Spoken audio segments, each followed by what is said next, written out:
Terima kasih Pak Edi. Izin share screen.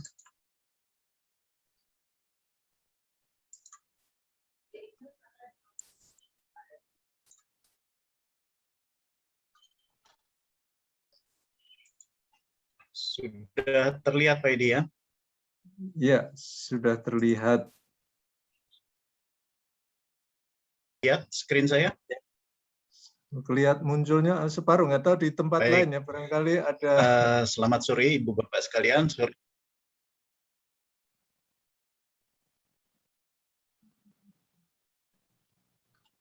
Sudah full, Pak. Oh, sudah full, oke. Suara Pak Edi putus-putus. Ya, internet tempat saya ini sedang kurang bagus ini, Pak.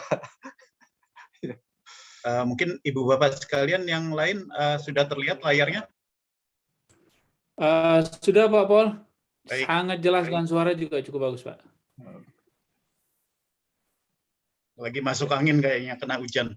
Iya, ini internet tempat saya kurang bagus, Pak. Unstable. Ya, silakan, Pak.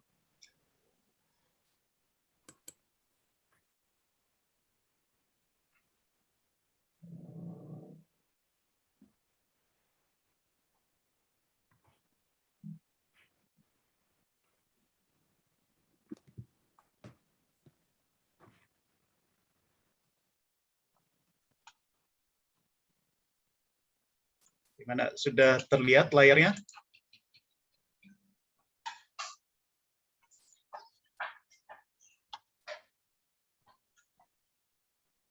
Sudah terlihat layarnya Ibu Bapak? Ya, sepertinya sudah itu, Pak. Sudah Pak Paul, sudah Pak Paul.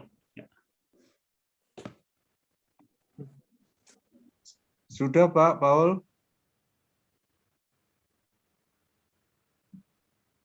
Baik. Saya mulai kalau begitu. Terima kasih Ibu Bapak sekalian. Ya, selamat sore Ibu Bapak sekalian. Sore ini saya akan berbagi tentang Space Shuttle, pesawat ulang-alik Challenger. Kebetulan topiknya hari ini adalah hidrogen ini dan Challenger terkait juga dengan hidrogen. Jadi apa yang terjadi? Yang terjadi adalah ledakan pada pesawat ulang-alik Challenger tanggal 28 Januari 1986, sudah cukup lama, jadi jam menjelang tengah hari di bagian pantai timur Amerika, dan kejadiannya itu setelah 73 detik dari lepas landas pada saat launching. Tempatnya itu di Cape Canaveral, Florida, tempat pesawat ini diluncurkan. Dan misi ini adalah misi ke-10 dari Challenger Orbiter, jadi pesawat ulang-aliknya itu, dan merupakan penerbangan ke-25 dari kegiatan ulang-alik. Jadi ada beberapa pesawat orbiter, dan Challenger adalah salah satunya. Tangki yang membawa bahan bakar dari orbiter Challenger ini yang berisi hidrogen, liquid hidrogen dan liquid oksigen meledak setelah terpapar pada panas yang tinggi akibat kegagalan dari solid rocket booster. Dan sebagai akibatnya adalah 7 orang meninggal dan pesawat ulang-alik Challenger-nya hancur hilang. Kita lihat sebentar video yang ada, pendek aja, nanti di belakang ada satu video lagi untuk merefresh tentang kejadian itu.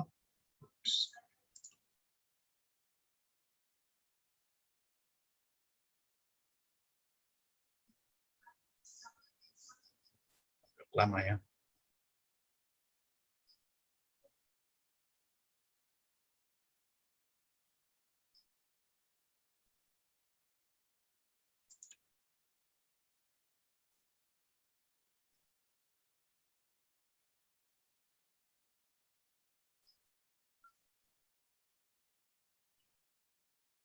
Mohon maaf, kayaknya ada gangguan internet, jadi saya lompat aja karena ini hanya menunjukkan aja kejadian ledakannya.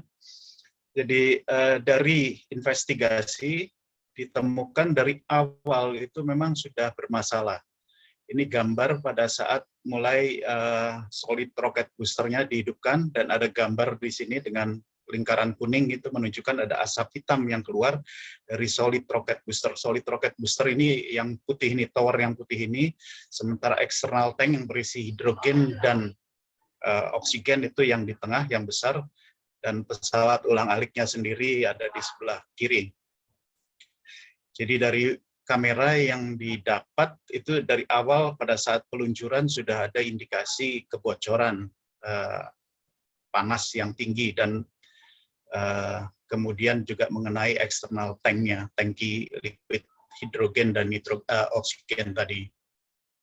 Dan ini 60 detik setelah diluncurkan, dari kamera-kamera yang diambil terlihat bahwa mulai terdapat api yang makin membesar yang mengenai eksternal tank yang berisi liquid hidrogen tadi.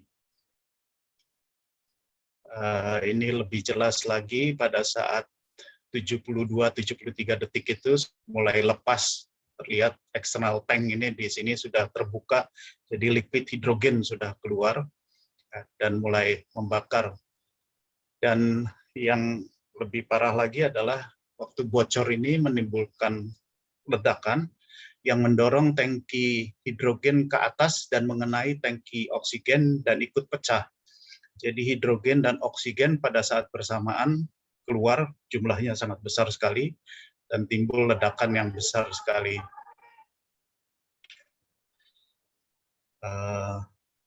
Saya lompatkan, ini solid rocket boosternya tadi yang putih tadi tegak. Jadi ada beberapa bagian, dan dia digunakan karena memiliki thrust daya dorong yang sangat besar sekali. Jadi untuk melepas dari gravitasi menggunakan ini, nanti setelah keluar angkasa maka menggunakan hidrogen dan oksigen. Propelannya menggunakan amonium perchloride, jadi ya semacam bahan peledak, jadi energinya memang besar sekali, dan juga powder aluminium powder, debu aluminium, iron oxide, dan senyawa yang lain. Di gambaran lagi lebih jelas, dan yang terjadi adalah kegagalan di O-ring bagian bawah dari solid rocket booster, sehingga gas panas yang dihasilkan dari pembakaran APCP itu keluar dan mengenai ke external tank, tangki liquid hidrogen itu. Jadi ini gambarannya, ini O-ring tersebut ada 2 O-ring. Yang gagal, ini di sini digambarkan lagi lebih jelas di gambar yang kanan. Di O-ring itu gagal karena memang pada saat peluncuran itu temperaturnya dingin, sangat dingin, di luar dari toleransi yang diizinkan, sehingga fleksibilitas kelenturan dari O-ring itu tidak tercapai. Jadi lebih kaku lah gitu, sehingga tidak memiliki sifat sealing yang bisa meredam gas panas itu supaya tidak keluar. Engineer dari Thiokol, jadi SRB ini, solid rocket booster ini memang didesain oleh Thiokol, engineer dari Thiokol, subkontraktor dari NASA, dan dia sudah mengatakan dengan temperatur segitu dia tidak bisa menjamin O-ringnya akan bekerja, sehingga dia menghendaki sebenarnya untuk ditunda.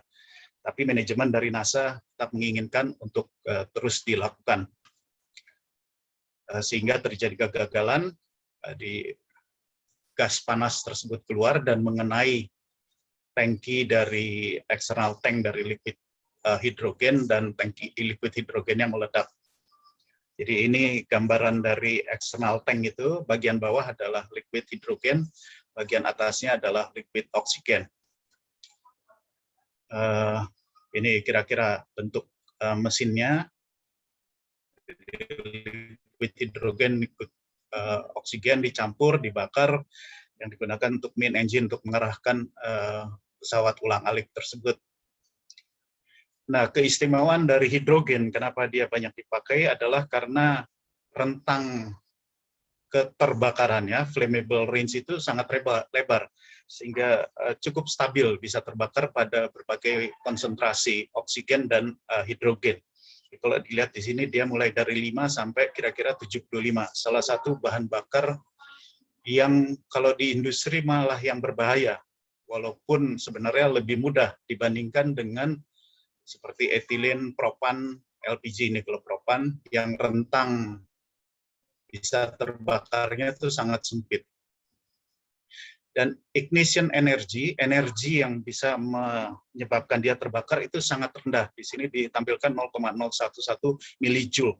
Jadi sangat rendah sekali, dengan percikan api yang kecil pun dia bisa terbakar. Ini kasusnya dari, kalau ingat Zeppelin dulu, Hindenburg yang juga menggunakan bahan bakar hidrogen terbakar karena hanya percikan api.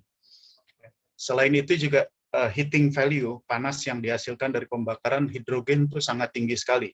Mungkin ini salah satu alasan kenapa sekarang hidrogen menjadi salah satu alternatif dari green energy. Namun bahayanya sangat besar dengan hidrogen ini. Salah satunya juga karena rentang flammability-nya yang lebar dan minimum ignition energinya yang sangat rendah, sehingga mudah sekali terbakar. Saya tampilkan sedikit video untuk menjelaskan kejadiannya. Saya tidak mulai dari awal. 4, 3, 2, 1. When space 4, 3, 73 seconds to disaster. 1. The solid rocket boosters ignite. Inside the right booster, the O-rings have been hardened by the freezing temperatures and are unable to keep the lowermost field joint sealed. They start to burn away. And liftoff.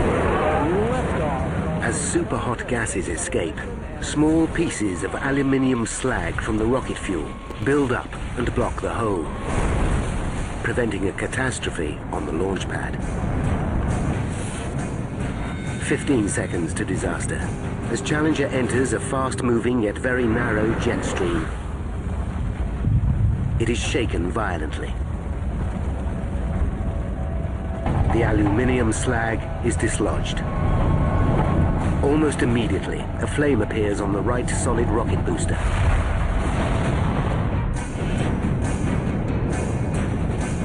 Eight seconds to disaster. With blowtorch intensity, the flame penetrates the external tank, and liquid hydrogen starts to spill out. 1 second to disaster. The attachment between the booster and the tank breaks free, and the entire bottom section of the tank gives way.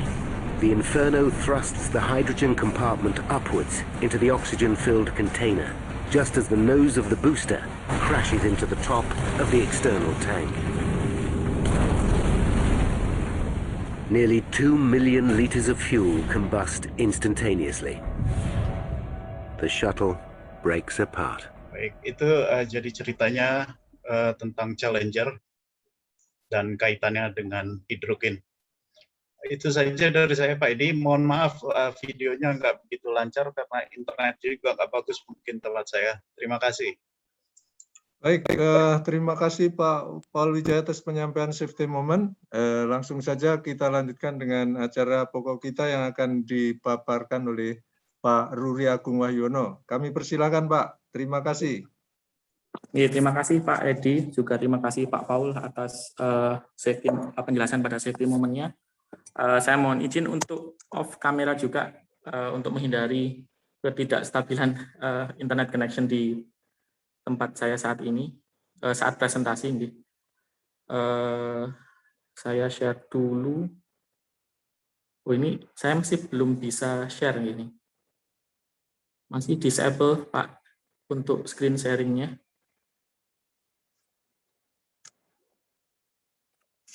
Bisa nih sebagai co-host nih Pak. Sebentar.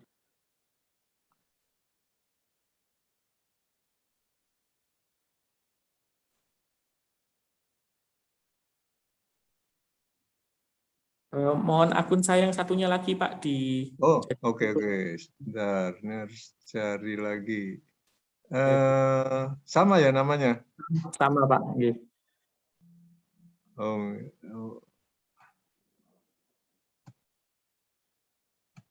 iya, silakan. Monggo, Pak. Oke. Ah ya, bisa.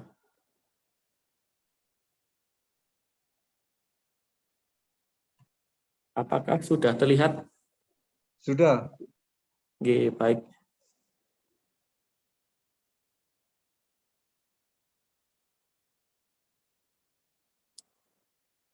Oke, baik. Assalamualaikum warahmatullahi wabarakatuh. Selamat sore, Bapak Ibu semua. Pertama-tama saya ucapkan terima kasih kepada Bapak Edi Leksono atas pertama tadi introduction-nya, kemudian juga safety moment dari Pak Paul. Terima kasih Pak sudah memberikan sedikit pendahuluan tentang hidrogen, potensi hidrogen, dan begitu juga bahayanya terkait penggunaan hidrogen sebagai bahan bakar. Namun pada pertemuan atau kesempatan kali ini saya akan memfokuskan topik bahasanya pada bagaimana peluang dan tantangan teknologi fotokatalis untuk produksi hidrogen, khususnya pada material katalisisnya. Saat ini saya adalah staf di Departemen Teknik Fisika ITS, khususnya yang tergabung di kelompok bidang minat material dan bekerja di Laboratorium Material Fungsional Maju. Untuk outline sore hari ini akan disampaikan tentang bagaimana riset tentang hidrogen ya secara umum, kemudian bagaimana tentang photocatalytic hydrogen generation atau bagaimana produksi hidrogen secara fotokatalisis, konsep hidrogen, konsep produksi hidrogen secara fotoelektrokimia, dan bagaimana tantangan-tantangannya khususnya dalam pengembangan semikonduktor dan photosensitizer yang digunakan dalam teknologi fotokatalisis. Kemudian ada beberapa metode yang perlu saya sampaikan dan beberapa hasil penelitian yang sudah pernah saya lakukan, khususnya pada saat studi S3 dan sebagai peneliti di Leibniz Institute Photonic Technology di Jerman, di Jena. Dan yang terakhir adalah kesimpulan tentang bagaimana melihat peluang dan tantangan untuk pengembangan katalis atau fotokatalis untuk produksi hidrogen. Nah, mengapa hidrogen tadi sudah sempat dijelaskan atau sempat disinggung juga oleh pada saat safety moment ya, bahwa hidrogen merupakan salah satu alternatif bahan bakar karena spesifik energinya juga cukup tinggi, non-toksik dan juga bebas karbon. Dan setiap tahunnya ada perkembangan tentang kebutuhan energi dari hidrogen ya sekitar 4-5% yang ini disarikan dari salah satu review paper. Nah, namun demikian beberapa peluang dan tantangan untuk pengembangan hidrogen sebagai alternatif bahan bakar tentunya akan melibatkan beberapa aspek yang di sini di gambar sebelah kanan dijelaskan ada foresight ya hydrogen research scheme, ada bagian produksi, ada utilisasi, penyimpanan, dan safety. Namun untuk pertemuan kali ini atau diskusi pada sore hari ini kita hanya membahas tentang produksi hidrogen dan khususnya menggunakan konsep fotokatalisis. Nah, mengapa hidrogen juga sangat menarik untuk dikembangkan pada beberapa dekade terakhir? Ya, sebagai contoh di Jerman, grup riset kami waktu itu juga tergabung dalam satu riset konsorsium tentang hidrogen dan memang tujuannya saat ini adalah bagaimana khususnya di Jerman mengembangkan misalkan kereta yang berbahan bakar hidrogen. Sudah ada uji cobanya, namun update terakhir masih perlu sinkronisasi antara storage-nya, kemudian distribusi, dan sistem keamanannya.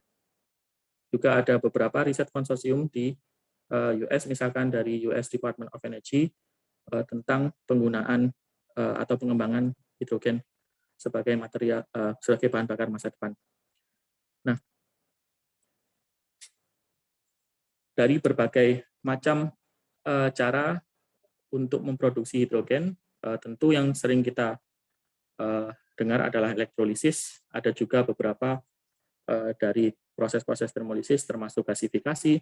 Nah, namun pada sore hari ini kita akan memfokuskan pada teknologi fotokatalisis untuk memproduksi hidrogen. Nah, mengapa fotokatalisis menjadi salah satu topik yang menarik?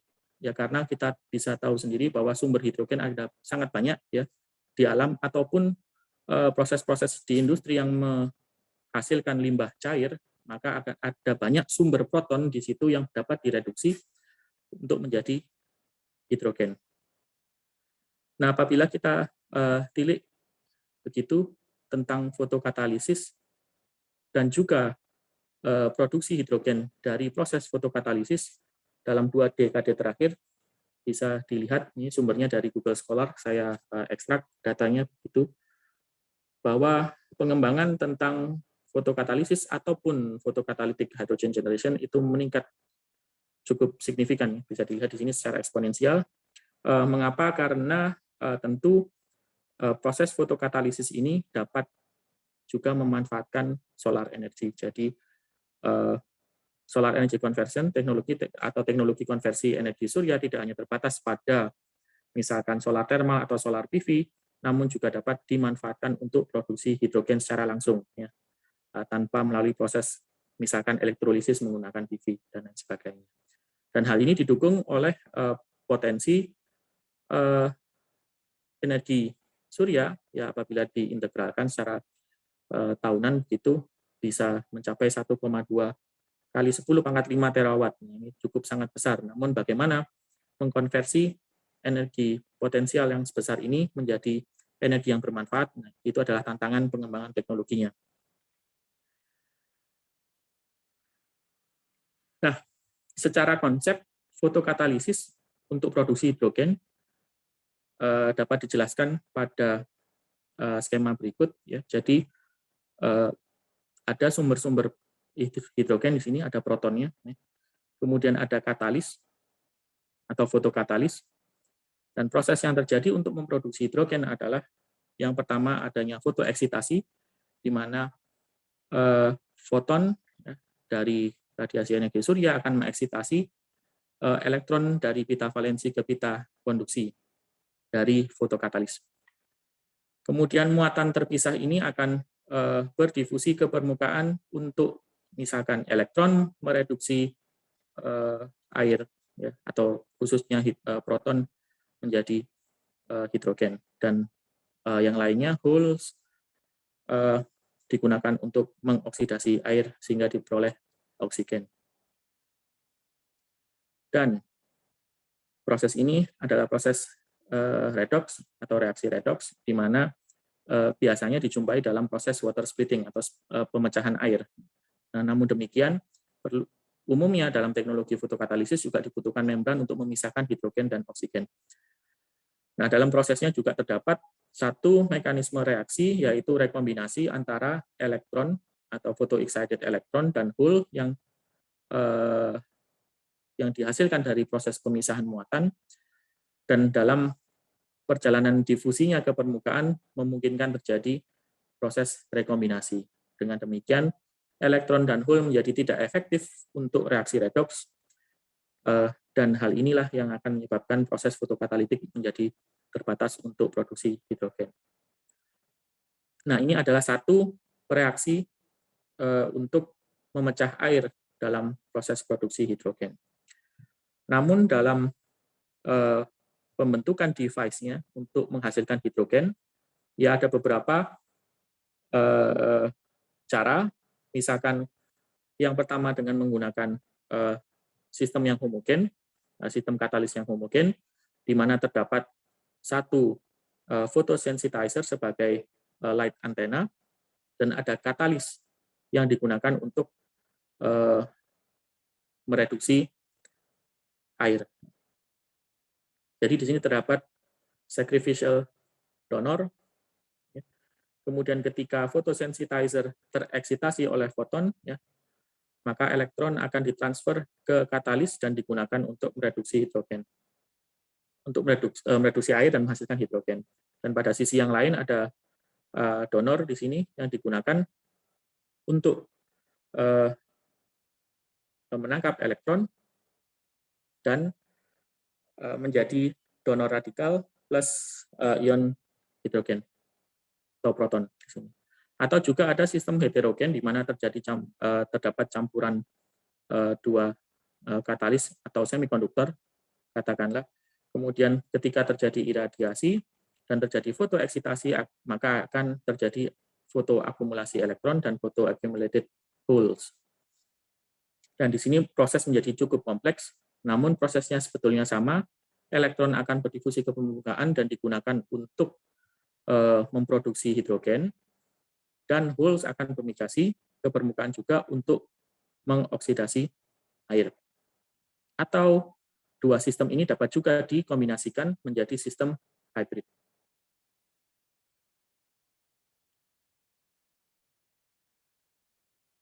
Nah, dari hasil review terakhir, khususnya untuk perkembangan teknologi fotokatalisis untuk produksi hidrogen, maka beberapa hal yang perlu diperhatikan antara lain adalah bagaimana sumber elektron, misalkan dalam sistem yang homogen, elektron diperoleh dari fotoeksitasi photosensitizer atau zat atau molekul pewarna. Kemudian sumber protonnya, bisa juga air, bisa gliserol, bisa metanol, dan seterusnya. Kemudian katalisnya, dan photosensitizer-nya. Nah, untuk melihat bagaimana dinamika dari transfer elektron yang terjadi hingga terjadi produksi hidrogen, maka salah satu sel fotoelektrokimia yang dapat merepresentasikan bagaimana proses reduksi bisa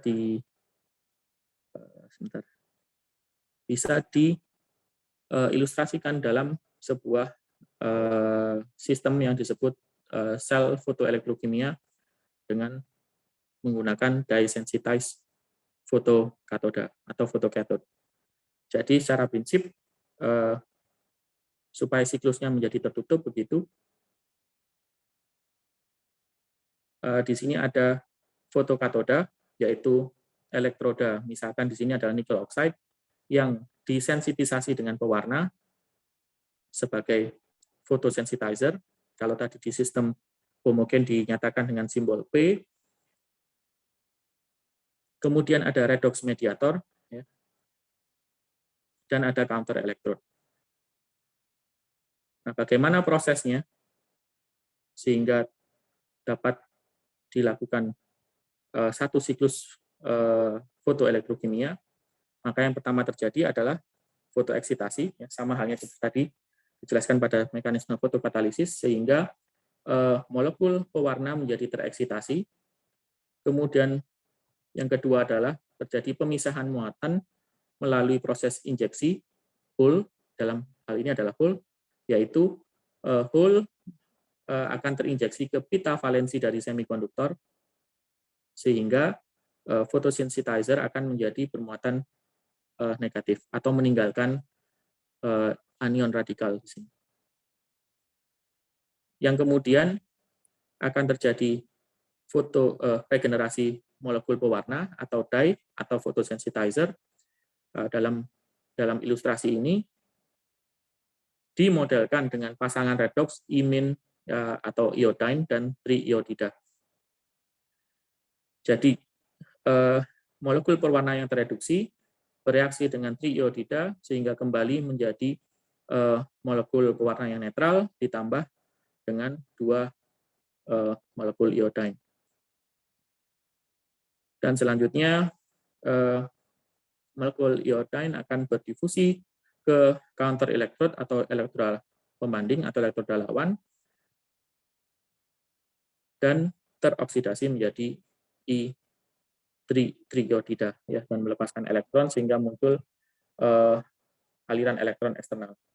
Nah, aliran elektron eksternal ini dalam sel fotoelektrokimia ya dapat dikonversikan ya sebagai jumlah molekul hidrogen yang dihasilkan dari proses fotokatalisis.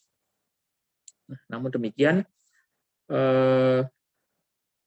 seperti yang sudah dijelaskan sebelumnya, ada reaksi rekombinasi, yaitu ketika elektron bereaksi kembali dengan hole. Nah, ada beberapa mekanisme rekombinasi ya dalam sel fotoelektrokimia ini. Yang pertama, geminate recombination, yaitu apabila hole yang diinjeksikan dari dye yang tereksitasi ke pita valensi langsung bereaksi dengan anionnya, ya, radikal anion yang terbentuk. Atau ketika ada hole di permukaan semikonduktor nikel oxide, ya, karena nikel oxide ini adalah semikonduktor tipe P. Nah, maka hole yang ada pada permukaan dapat juga bereaksi dengan anion pada sensitizer.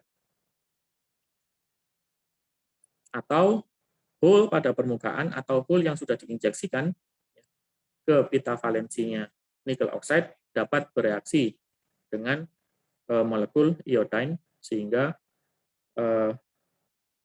hole yang tertangkap tadi digunakan untuk mengoksidasi iodine menjadi triiodide. Ya, dan proses rekombinasi ini disebut juga dengan interfacial recombination atau rekombinasi antarmuka, ya, antara antarmuka fotoelektroda dengan redox mediatornya. Nah, redox mediator ini, Bapak Ibu sekalian, itu dapat dianalogikan dengan redox reaction yang terjadi pada proses fotokatalisis, yaitu pemecahan air. Nah, yang perlu diperhatikan adalah beberapa proses ini, ya, dari fotoeksitasi, injeksi muatan, kemudian regenerasi fotosensitizer, regenerasi redox mediator, dan rekombinasi, itu memiliki kinetika yang berbeda. Oleh karena itu, sinergistik antara proses transfer elektron pada saat proses 1, 2, 3, 4 itu sangat dibutuhkan, dan diharapkan proses-proses ini berlangsung cepat sehingga proses rekombinasi itu tidak dapat atau proses rekombinasi peluangnya menjadi lebih kecil terjadi pada satu siklus. Ya, jadi kalau misalkan rekombinasi juga berlangsung cepat, maka dua proses-proses yang di sini akan saling berkompetisi dengan proses rekombinasi. Nah, karena rekombinasi itu terjadi di antarmuka antara fotoelektroda dan redox mediator, maka di sini yang menjadi fokus adalah untuk optimisasi selanjutnya adalah bagaimana memahami proses injeksi muatan dan rekombinasi pada antarmuka dye sensitas elektrod atau dye sensitas nikel oxide dalam hal ini. Nah, beberapa tantangan ya dalam pengembangan katalis adalah atau fotoelektroda yang digunakan untuk support fotokatalis, yaitu yang pertama memiliki specific surface area yang besar. Mengapa specific surface area besar dibutuhkan? Karena bisa dipahami bahwa apabila specific surface area dari material menjadi lebih besar, sehingga akan menghasilkan jumlah molekul dye yang teradsorb di permukaan menjadi lebih besar. Ya, karena bahan dye adalah photosensitizer yang merupakan light harvesting antena, maka sumber elektron akan menjadi semakin banyak. Selain itu, struktur yang berpori juga sangat bermanfaat untuk pengembangan fotoelektroda. Kemudian yang kedua adalah high dye loading, atau bagaimana kemampuan permukaan untuk menyerap dye. Jadi, specific surface area yang besar saja tidak cukup, namun permukaannya harus cukup reaktif untuk dapat mengikat molekul pewarna. Ya. Karena nanti akan dibahas ya bahwa surface area merupakan salah satu faktor penentu, namun penentu utamanya adalah bagaimana reaktivitas permukaan terhadap dye. Selain itu, apabila permukaan semikonduktor dapat menampung banyak die, maka molekul-molekul die tersebut dapat digunakan sebagai tameng ya untuk interfacial recombination. Jadi dapat menjadikan barrier reaksi rekombinasi antara elektron atau radical anion ya, atau juga iodine dengan hole yang ada di permukaan nikel oxide. Kemudian tantangan yang lain adalah memiliki konsentrasi cacat material yang sedikit, ya, karena cacat material ini akan sangat mempengaruhi bagaimana laju rekombinasi, juga akan mempengaruhi mobilitas muatan yang ada pada semikonduktor. Dan yang terakhir adalah potensial energi yang sesuai, yang bersesuaian. Sebagai contoh, di sebelah kiri dijelaskan ya, atau dilihatkan bahwa potensial reduksi dari photosensitizer harus lebih rendah dibandingkan potensial dari pita valensi, karena diharapkan terjadi hole inject atau injeksi hole. Ya. Nah, apabila posisi potensial reduksi dari semikonduktor ini lebih tinggi dibandingkan pita valensinya, maka dari Gibbs free energinya menjadi endergonik. Ya. Karena dia endergonik, maka reaksi menjadi tidak spontan. Kemudian tantangan yang lain adalah tentang dye design atau photosensitizer. Ya, bahwa karena photosensitizer ini adalah sebagai pemanen foton untuk menghasilkan elektron tereksitasi, maka juga diharapkan beberapa molekul dye ini memiliki spektrum absorbansi yang cukup lebar. Ya, karena flux solar iradiasi di visible juga cukup besar, maka diharapkan juga spektrum absorpsi dari molekul-molekul pewarna ini memiliki absorbansi yang cukup lebar di daerah UV dan vis. Nah, sebagai contoh, beberapa cara untuk dapat memperlebar spektrum absorbansi adalah dengan memodifikasi ligan dari molekul perwarna. Sebagai contoh di sini adalah molekul perwarna anorganik berbasis ruthenium, ya. Kemudian dengan memodifikasi ligan-ligannya, maka dapat diatur atau ditune bagaimana karakteristik absorbansinya di daerah visible. Nah, khusus untuk fotokatoda yang digunakan untuk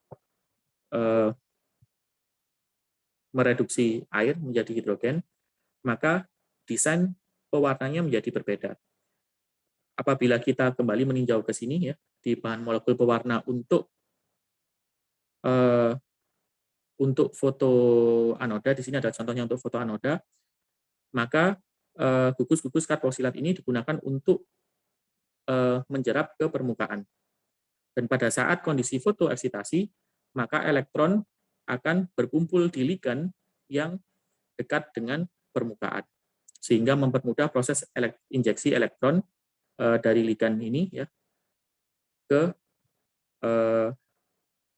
fotoanoda.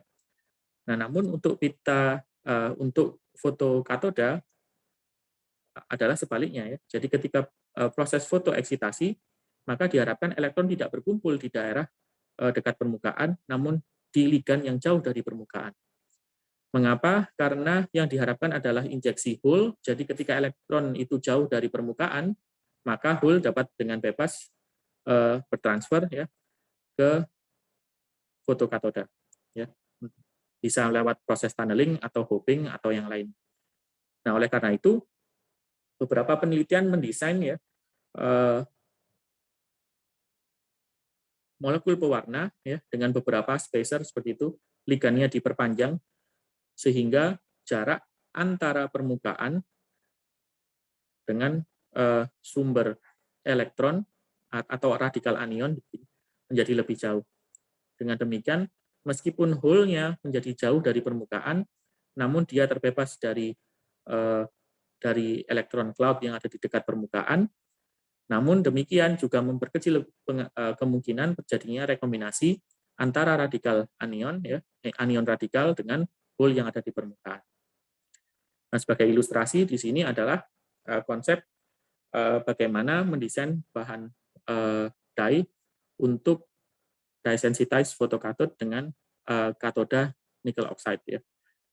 Bisa dilihat di sini kondisinya pada kondisi ground state ya, atau kondisi belum tereksitasi atau disingkat HOMO, yaitu higher occupied molecular orbital, maka tidak masalah elektron cloud-nya terakumulasi di ligan yang dekat nikel oxide, namun pada kondisi tereksitasi diharapkan elektron cloud ya, atau elektron density-nya itu terdistribusi di ligan yang jauh dari nikel oxide, sedemikian hingga hole dapat dengan mudah terinjeksi ke nikel oxide.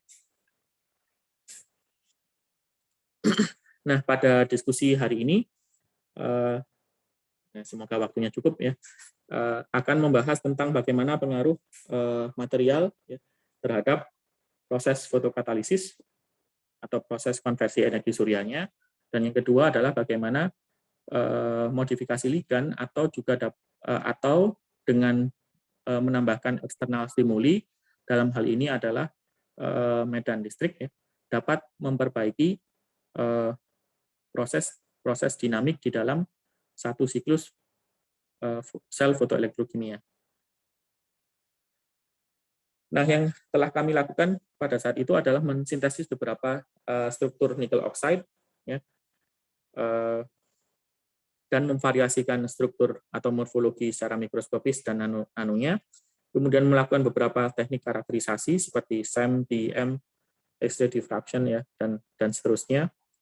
Dan khususnya untuk pewarna kompleks, kami bekerjasama dengan salah satu grup riset yang mengembangkan ruthenium kompleks di University of Ulm di Jerman. Jadi kami mengembangkan beberapa kompleks berbasis ruthenium dan dipyridofenasin ligan, kemudian juga mengembangkan katalis supramolekul dengan inti ruthenium dan platinum. Nah, kemudian karena tadi sudah sempat disinggung bahwa untuk memahami dinamika transfer elektron atau transfer muatan dalam proses itu cukup penting, maka beberapa proses dinamik yang sangat cepat ya dari skala femtosecond sampai mikrosecond itu di probe dengan teknik yaitu femtosecond transient absorption spectroscopy. Jadi ada sampel yaitu satu sel fotoelektrokimia, kemudian di pump ya dieksitasi dengan panjang gelombang 480. 480 ini adalah puncak absorbansi dari molekul fotosensitizer-nya. Kemudian di probe dengan cahaya polikromatik putih ya. Kemudian dilihat perubahan spektrum absorpsinya pada kondisi terpompa dan tidak terpompa. Terpompa dalam hal ini adalah terpompa secara optik. Sehingga nantinya didapatkan nilai delta OD ya, atau perubahan optical density ya pada saat terpompa dan tidak terpompa. Nah, nantinya akan diperoleh beberapa sinyal yang bernilai positif yang disebut juga dengan excited state absorption, yaitu di mana menunjukkan bahwa terjadi fotoeksitasi, ya, terjadi eksitasi pada kondisi excited state. Kemudian ada ground state bridge yang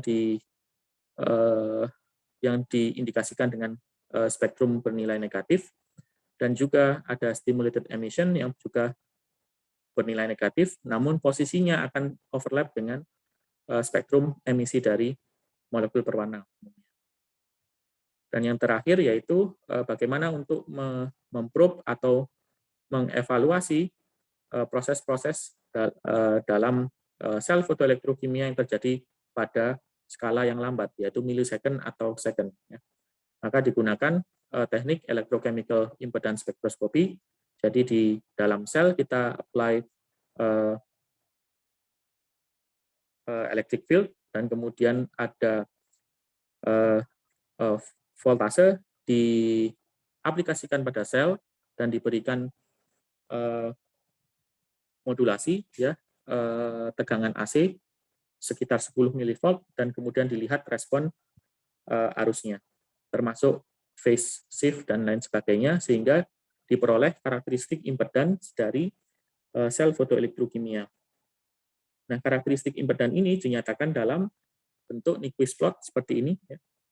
Ada impedans dalam nilai real dan impedans dalam nilai imajiner. Kemudian dibentuk akan terlihat beberapa semicircle ya yang menunjukkan proses-proses dinamik pada setiap interface. Nah, yang pertama yang perlu diperhatikan ya adalah tentang keterkaitan struktur, kemudian sifat dan bagaimana performansi dari dye sensitized nickel oxide photocathode. Nah, apabila Bapak Ibu sering menjumpai material nickel oxide, seringkali dijumpai pada beberapa aplikasi seperti termokromik, kemudian penyimpanan ya di baterai, superkapasitor, untuk sensor gas juga ada. Nah, dalam hal ini nickel oxide digunakan sebagai semikonduktor untuk support supramolekular katalis ya. Seperti yang sudah dijelaskan sebelumnya, di sini kami menggunakan rutenium platinum katalis. Nah, nickel oxide itu umumnya dapat dibuat atau disintesis dengan cara memanaskan ya atau menganil ya beberapa polimorf dari nickel hydroxide. Jadi beberapa polimorf dari nickel hydroxide ada yang tipenya alfa dan ada yang tipenya beta. Bedanya adalah karakteristik molekul air yang ada di nickel hydroxide.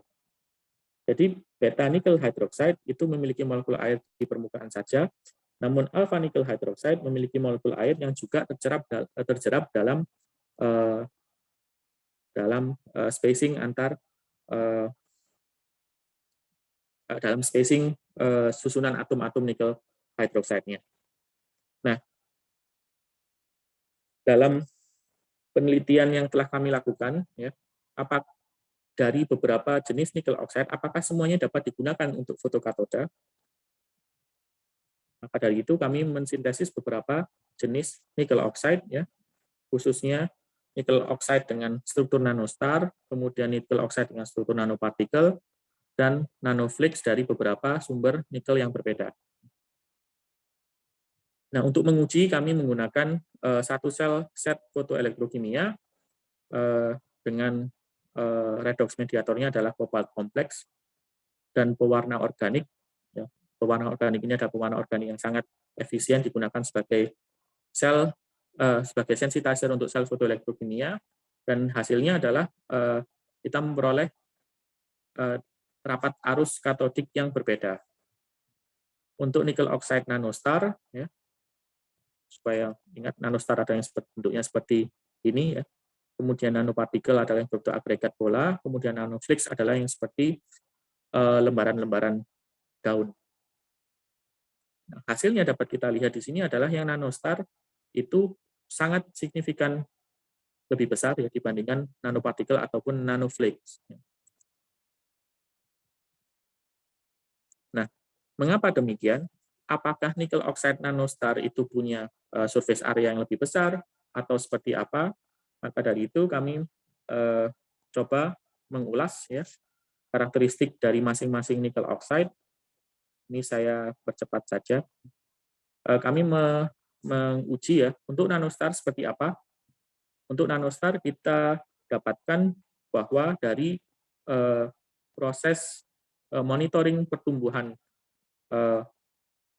dari nickel oxide nanostars ya secara in situ diperoleh bahwa nickel oxide nanostar itu awalnya dibentuk dari nickel hydroxide tipe beta. Sementara yang nickel oxide nanoparticles dan nanoflakes itu ada yang dari campuran beta dan alfa, ada yang dari alfa saja. Nah, salah satu petunjuk dapat dilihat dari data TGA. Ya. Jadi perubahan atau mass loss ya reduksi massa dari masing-masing sampel bisa dilihat bahwa untuk nickel oxide nanostars dia mengalami dekomposisi massa yang sangat besar ya pada suhu rendah. Hal ini dikarenakan air pada permukaan itu langsung menguap dan itu merupakan salah satu karakteristik dari beta nickel hydroxide. Nah, sementara Untuk nickel oxide nanoparticles dan nanoflakes bisa dilihat dia mulai terdegradasi pada suhu tinggi.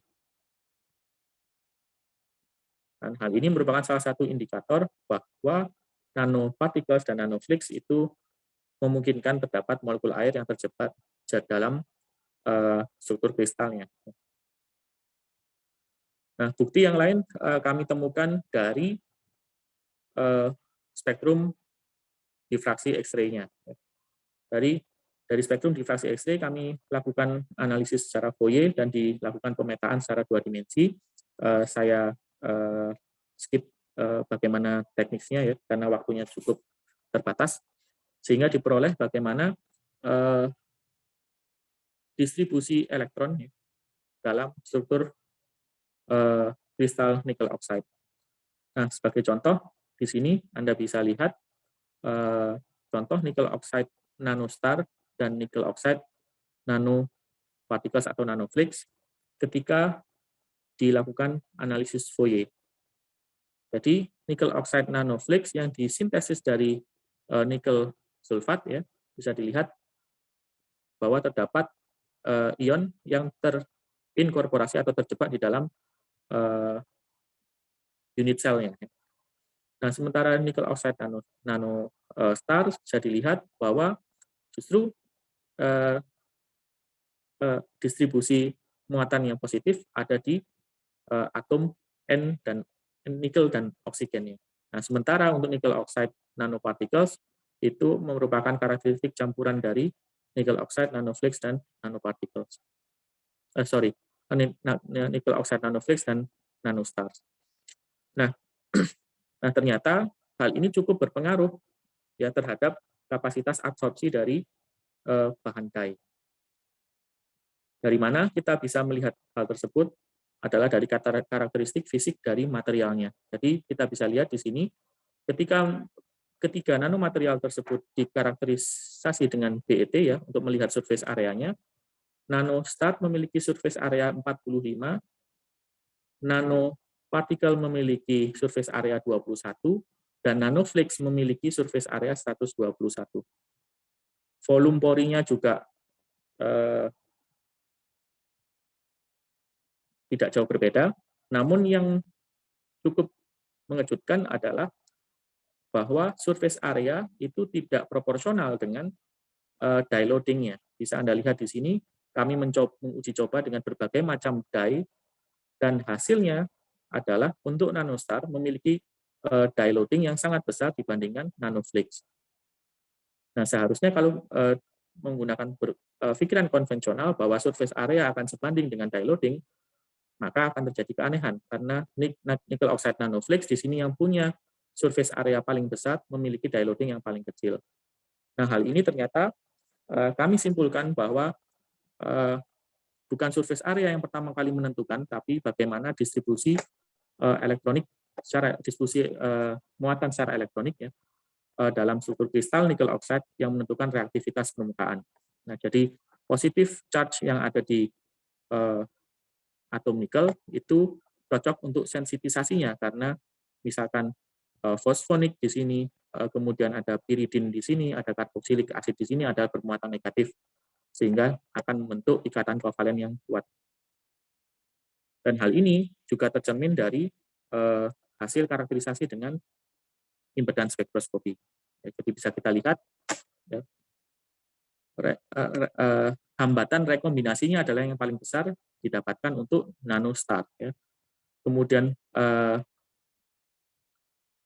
effective diffusion length-nya juga, atau di sini adalah relative diffusion length-nya adalah yang paling besar untuk nanostar, artinya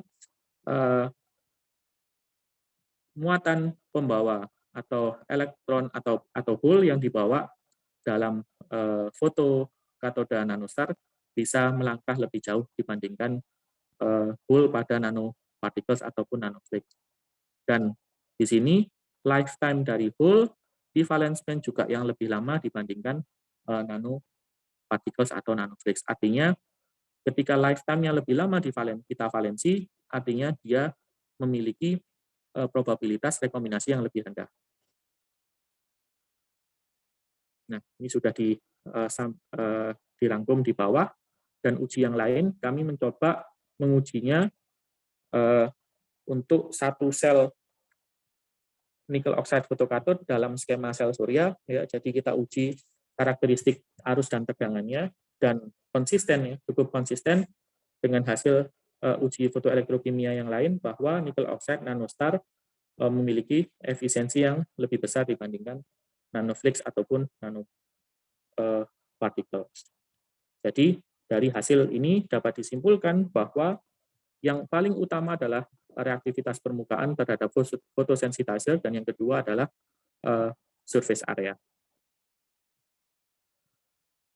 Kemudian bagian yang kedua adalah bagaimana caranya memodifikasi, ya, photosensitizer untuk memperbaiki hasil atau proses fotokatalisis untuk produksi hidrogen. Nah, maka tujuan dari riset yang kedua ini adalah bagaimana memperpanjang lifetime dari hole yang ada di fotokatoda, atau bagaimana caranya mereduksi reaksi rekombinasi pada antarmuka fotoelektroda dan redox mediator yang ada di lingkungan di sini. Jadi harapan kita adalah bagaimana mereduksi rekombinasi cepat dan rekombinasi lambat yang terjadi pada antarmuka. Jadi ini adalah ilustrasinya ketika sebuah rutinium kompleks disinari dengan cahaya, maka akan terjadi injeksi hole, ya, yang sangat cepat, dan dalam proses difusinya hole dapat berekombinasi dengan anion yang ada di ligan yang sebelah sini, yang ada di piperidin, atau berekombinasi dengan hole, atau hole berekombinasi dengan anion yang ada di ligan yang paling jauh, yaitu piperidofenasid. Nah, untuk itu kami mencoba memperpanjang jarak antara permukaan dengan ligan, yaitu dengan menambahkan spacer atau linker. Ya, ternyata spacer dan linker juga akan mengaruhi spektrum absorbansinya. Dan ini saya cepat saja, bukti bahwa molekul pewarna ini bekerja untuk sebagai fotokatod adalah bahwa emisi dari pewarnanya terquench, ya, atau menghilang ketika dijerapkan atau diserapkan pada permukaan nikel oxide. Ya. Sebaliknya kalau disensitisasikan terhadap permukaan yang inert, yaitu zirconia, maka emisinya tetap tidak tereduksi. Ya, bisa dilihat di sini, ya, untuk pewarna kompleks yang berwarna merah, kemudian kalau disensitisasikan ke zirconia, dia sedikit terquench, ya, atau sedikit menghilang, sedikit meluruh. Namun kalau dia disensitisasikan ke nikel oxide, maka emisinya menjadi sepenuhnya hilang. Dan ini adalah indikator bahwa terdapat atau terjadi hole injection. Nah, namun demikian, hasil karakterisasi menggunakan spektroskopi Raman, ya, kita mengeksitasi di beberapa panjang gelombang, yaitu 458 nanometer, 477 nanometer, dan 488 nanometer. Dan ini digunakan untuk mengkarakterisasi, ya, bagaimanakah energi foton itu digunakan untuk mengindikasikan excess electron density, ya, excess kelebihan rapat elektron pada kondisi tereksitasinya. Jadi kalau kita kembali ke spektrum absorbansi ini, ya, maka puncak absorbansinya ada di 450, 480, dan mendekati 500. Maka dari itu kami berupaya untuk melihat apa yang terjadi di daerah ini dan puncak yang ini. Jadi kita memprobe dengan berbagai panjang gelombang, tujuannya untuk mengidentifikasi bagaimanakah sebaran elektron pada kondisi tereksitasi. Nah, hasilnya bisa dilihat, ini adalah rasio antara DPPZ, ya, ligan yang terluar terhadap ligan yang dekat dengan permukaan. Jadi semakin tinggi semakin rendah eksitasi energinya atau semakin panjang gelombangnya, maka elektron akan tergeser, ya, dari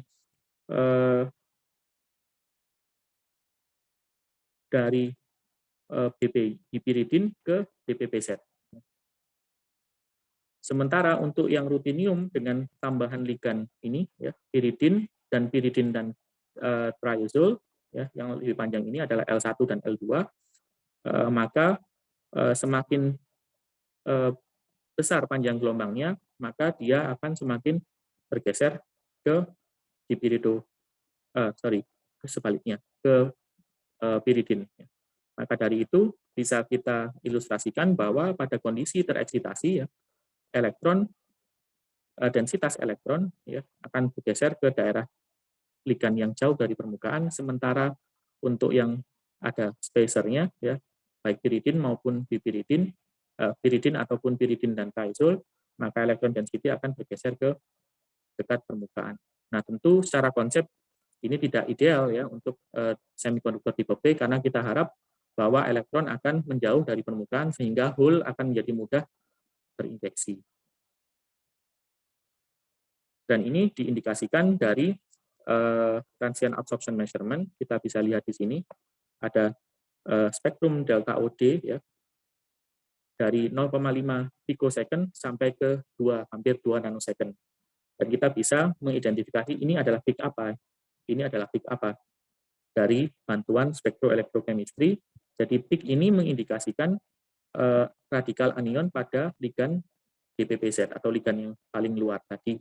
Dan yang di daerah sini adalah indikator untuk indikator sinyal untuk radikal anion yang ada di piridin. Sederhananya demikian. Nah, seperti ini. Kemudian kita lakukan, ya, tentu ini spektrumnya sangat banyak, ya, tidak hanya 6 saja yang kita peroleh, ada sekitar 100 spektrum, ya, yang berbeda setiap waktunya. Dan untuk melihat bagaimana karakteristik decay atau peluruhan dari sinyal ini atau pembentukan sinyal ini, digunakan global analysis, ya, sehingga muncul 3 karakteristik decay, yaitu 0,2 picosecond, 46,3 picosecond, dan lebih dari 2 nanosecond. Contohnya pada ruthenium DPPZ tanpa ligan spacer. Jadi kalau ada nilai yang bersifat positif, itu artinya adalah sesuatu yang meluruh. Kalau ada nilai yang bersifat negatif, hal ini mengindikasikan sesuatu sinyal yang naik. Nah, beberapa proses ini bisa dinyatakan dalam bentuk Jablonski diagram seperti ini, ya. Jadi ketika dye tereksitasi ke kondisi eksitasinya, yaitu di sini dinyatakan dengan singlet metal to ligand charge transfer, ya, maka akan terjadi beberapa proses, yaitu dari singlet ke triplet yang prosesnya sangat cepat, dan ini dinamakan proses intersystem crossing. Kemudian proses yang kedua pada skala 46,3 picosecond, ya, dia adalah transisi dari ligan 1 dan ligan 2 ke dipiridofenasin, yang paling akhir ini fenasin 4, dan yang terakhir proses yang sangat lambat, yaitu lebih dari 2 nanosecond, merupakan proses kembalinya elektron ke ground state. Nah, apa yang terjadi ketika bahan dye ini kemudian diadsorpsikan atau disensitisasikan ke permukaan nikel oxide? Nah, ternyata perilaku spektralnya berbeda. Sudah jelas bisa dilihat di sini bahwa perilaku spektralnya berbeda. Nah, maka secara kualitatif kita bisa mendeskripsikan bahwa terjadi perubahan transfer muatan, ya, hole atau elektron. Nah, namun bagaimana perubahan transfer muatannya? Secara ringkas kami melakukan, ya, global analisis juga sehingga diperoleh beberapa komponen spektrum decay seperti ini, dan dapat kami identifikasikan, ya, proses yang cepat ini adalah proses injeksi hole, ya, termasuk yang 59 picosecond ini, dan ada 2 proses rekombinasi yang terjadi yang lainnya, yaitu proses rekombinasi yang cepat, yaitu sekitar 830 picosecond dan 413 picosecond, dan proses rekombinasi lambat, ya, di sini dinyatakan sebagai infinite. Infinite di sini bukan berarti sangat lambat, bukan, tapi dia lebih dari time window yang kami punya. Jadi time window di eksperimen kami adalah 2 nanosecond, jadi dia lebih dari 2 nanosecond. Dan diperoleh hasil seperti ini, ya. bahwa ternyata dengan adanya elektron ya density yang terdistribusi di ligan dekat dengan permukaan, maka dia akan menjadi sebuah gerbang. Ya. Jadi elektron di sini menunggu untuk terjadi proses yang dinamakan intraligan elektron transfer, sehingga ligannya ini, elektron density-nya ini berpindah ke ligan yang paling luar untuk memungkinkan hole injection terjadi atau injeksi hole terjadi. Nah, karena proses barrier ini ya, atau proses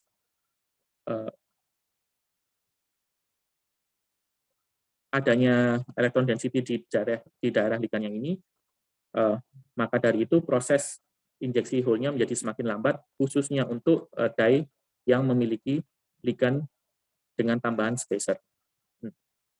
Nah, hal ini sesuai dengan hipotesis di awal bahwa dari hasil karakterisasi Raman, bahwa ternyata ya ini salah desain, tapi dari hasil salah desain ini kita dapat belajar bahwa ternyata tidak hanya memperpanjang jarak antara ligan piperidin dengan permukaan saja, tapi juga harus diperhatikan ya bagaimana karakteristik elektronik dari spacer yang ditambahkan di antara permukaan dengan ligan.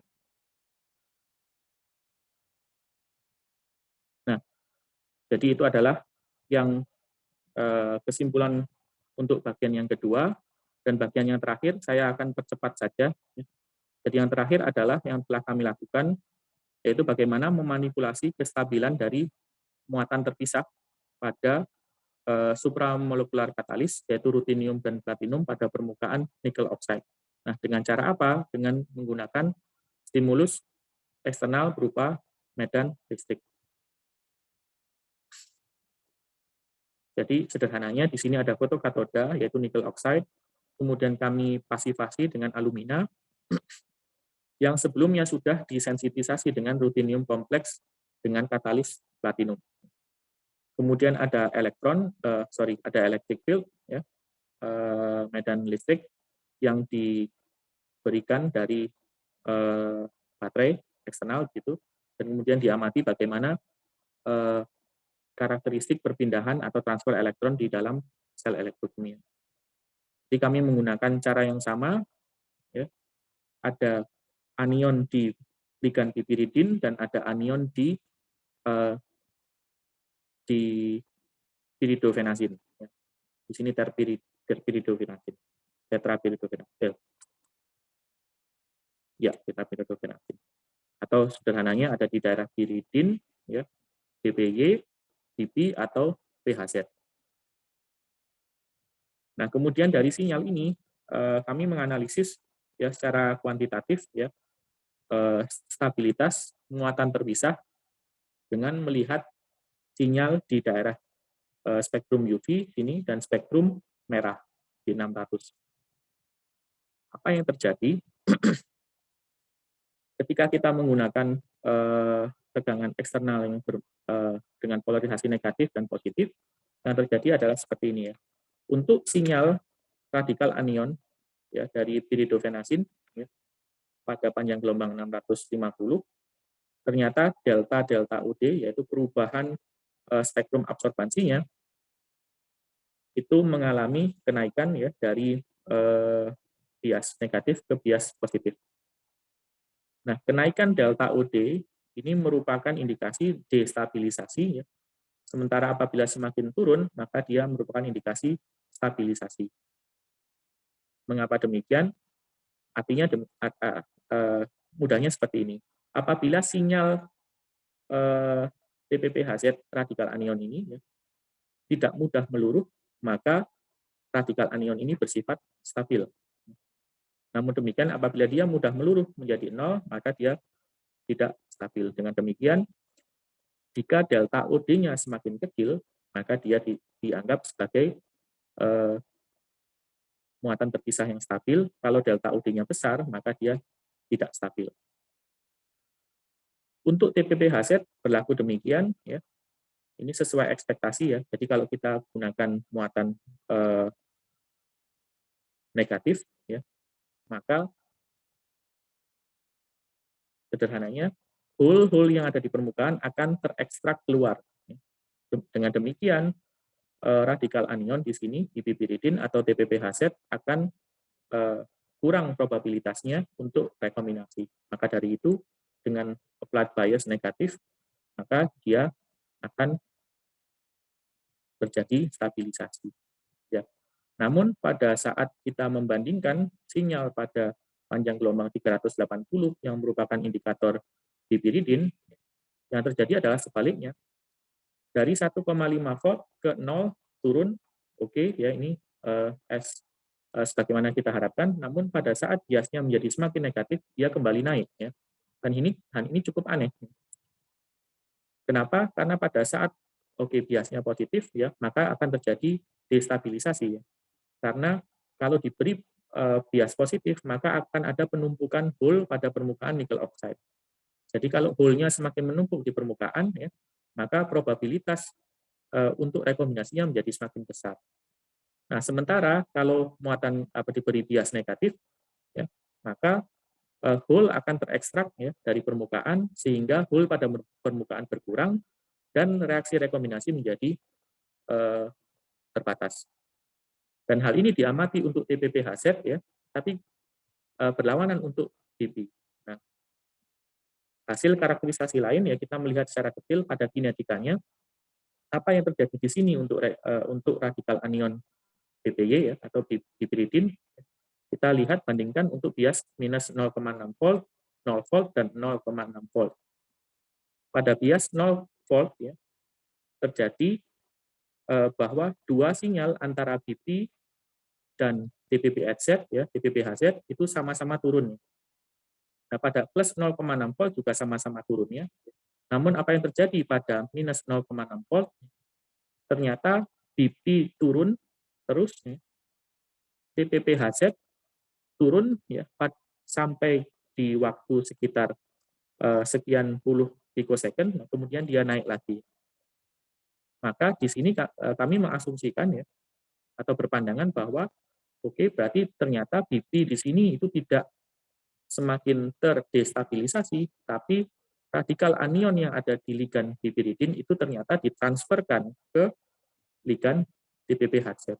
Nah, mengapa hal ini terjadi, ya? Karena pada saat diberi bias negatif, maka ada muatan negatif dan muatan negatif yang sangat dekat pada ligan BP, maka akan terjadi coulombic repulsion. Jadi terjadi coulombic repulsion sehingga radikal anion pada BP akan terlempar ke posisi ligan yang satu. Dan itu menjadi salah satu sinyal yang dianggap destabilisasi, namun ternyata itu tidak destabilisasi, tapi akumulasi radikal anion pada ligan TPPHZ. Dan itu cukup berdampak positif untuk sel elektrokimia yang kami gunakan. Namun mohon maaf saya tidak bisa menampilkan data karakterisasi tambahannya karena ini masih belum dipublikasikan, ya. Jadi hasil karakterisasi untuk sel fotoelektrokimianya sampai berapa hidrogennya dan lain sebagainya tidak dapat kami tampilkan. Dan yang terakhir adalah summary, ya, dari apa yang sudah saya sampaikan tadi, bahwa untuk mendesain semikonduktor khususnya untuk fotokatoda diperlukan karakterisasi, ya, reaktivitas permukaan itu yang paling penting ketimbang surface areanya. Nah, dalam hal ini untuk nikel oxide, maka nikel oxide yang disintesis dari hidroksida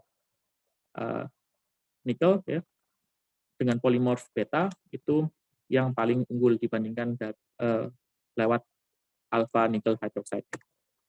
Kemudian dalam menambahkan spacer, ya, di topik yang kedua tadi, dalam menambahkan spacer antara satu ligan dengan permukaan nikel oxide, perlu diperhatikan bagaimana electronic nature dari spacernya. Jadi jangan sampai ditambahkan spacer itu akan menyebabkan rapat elektron pada kondisi tereksitasi malah bergeser ke dekat permukaan. Dan hal ini akan mengakibatkan adanya screening pada proses injeksi hole. Dan yang terakhir, tadi sudah saya sampaikan bahwa dengan menambahkan bias negatif ya pada sel fotoelektrokimia untuk daya sensitivitas fotokatode, maka dapat membantu untuk mereduksi rekombinasi dalam siklus elektrokimianya, dan itu akan berdampak positif untuk keseluruhan proses, khususnya untuk produksi hidrogen secara fotoelektrokimia. Dan yang terakhir, saya ingin mengucapkan terima kasih kepada beberapa kolega kami dulu pada saat kerja di Jerman dan studi di Jerman, termasuk di FSU Jena dan Leibniz ITHT, dari University khususnya Profesor Spendau, dari Grenoble Profesor Vincent Artero, dari New Brunswick ya Profesor Anne Ignacek, serta Profesor Benjamin Dicek ya juga pembimbing saya pada saat studi di Jena. Kira-kira itu yang dapat saya sampaikan. Terima kasih. Mohon maaf waktunya mulur, Pak Edi. Baik, terima kasih Pak Ruri atas penyampaian materinya yang luar biasa panjang, lengkap, dan detail. Baik, kita lanjutkan dengan tanya jawab ya. Ini ada beberapa pertanyaan yang saya bacakan saja dari chatbox-nya. Pertama dari Ibu Herawati Yusuf ya. Nah ini terkait dengan ini material yang digunakan barangkali ya. Ini apa dampak material yang cacat? Apa penyebab material yang cacat? Itu pertanyaannya Pak. Silakan. Oke, baik, terima kasih Bu Herawati Yusuf atas pertanyaannya. Kalau penyebab dari cacat itu banyak pengaruhnya Bu, termasuk salah satunya adalah jadi ketika kita mensintesis material lewat beberapa rute, misalkan lewat sintesis kimia basah atau secara fisik atau mekanik, kemudian secara proses-proses yang lainnya, misalkan pirolisis dan sebagainya, maka itu akan menghasilkan cacat-cacat yang berbeda. Jadi dari pengalaman saya, jadi cacat itu secara inheren ada pada material, namun bisa juga dicun dari proses sintesisnya. Nah, apa dampak material yang cacat? Ini tergantung dalam konteks seperti apa. Dalam beberapa katalisis ada beberapa proses yang memang menginginkan adanya cacat, karena beberapa cacat itu justru akan menjadikan salah satu katalitik center. Jadi proses katalitik ada di titik-titik cacat itu sendiri. Namun dalam kasus ini misalkan nikel oxide ini adalah semikonduktor yang digunakan sebagai substrat untuk ditempelkannya fotokatalis. Nah, maka cacat justru tidak diharapkan pada material nikel oxide. Karena apa? Kalau semakin banyak cacat, maka mobilitas muatannya, dalam hal ini mobilitas holnya akan menjadi semakin rendah. Kira-kira itu Pak Edi. Baik. Berikutnya pertanyaan dari Pak Haris Ontowiryo. Bagaimana implementasi yang sesungguhnya?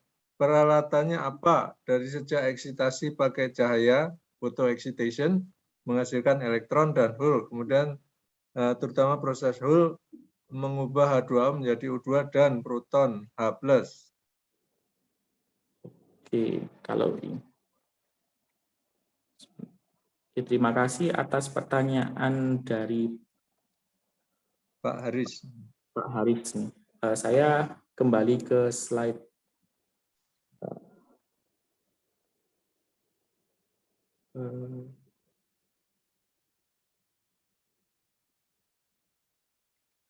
Bagaimana device-nya ya Pak ini ya? Pertanyaan. Iya, betul. Oke.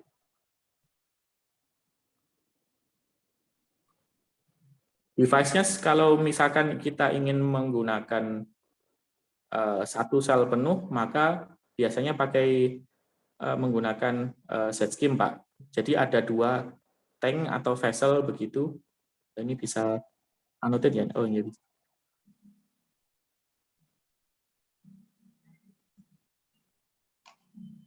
Dalam skala lab yang kami lakukan seperti ini ya. Jadi ada 2 vessel.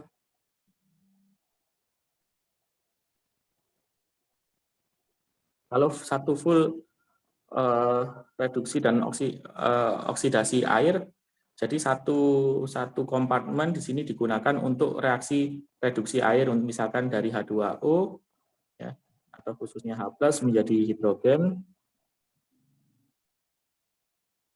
Dan satunya lagi digunakan fotoanoda.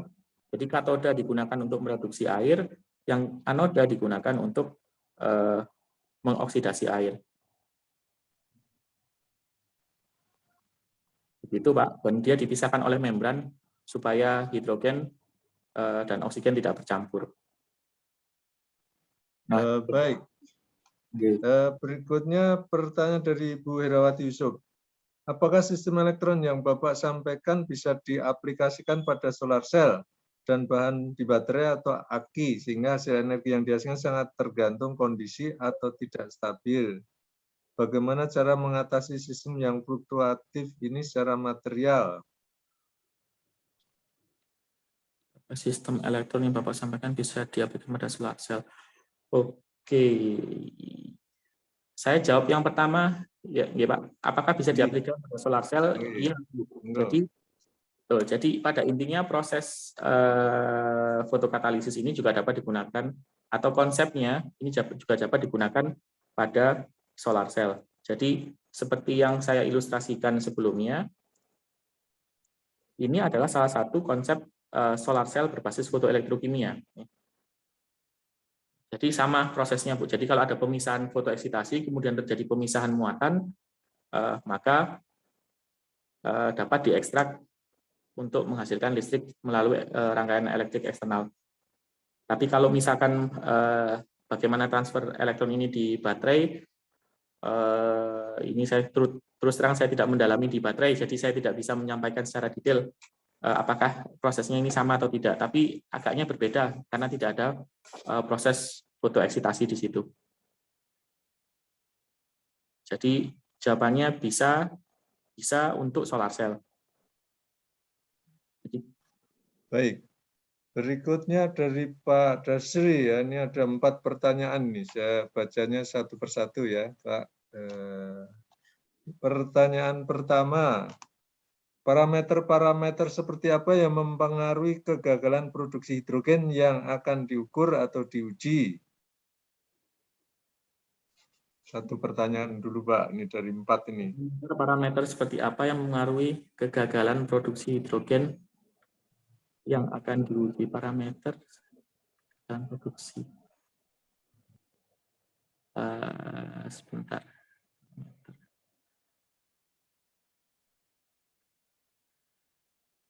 Ini dalam konteks fotokatalisis nih Pak. Ya.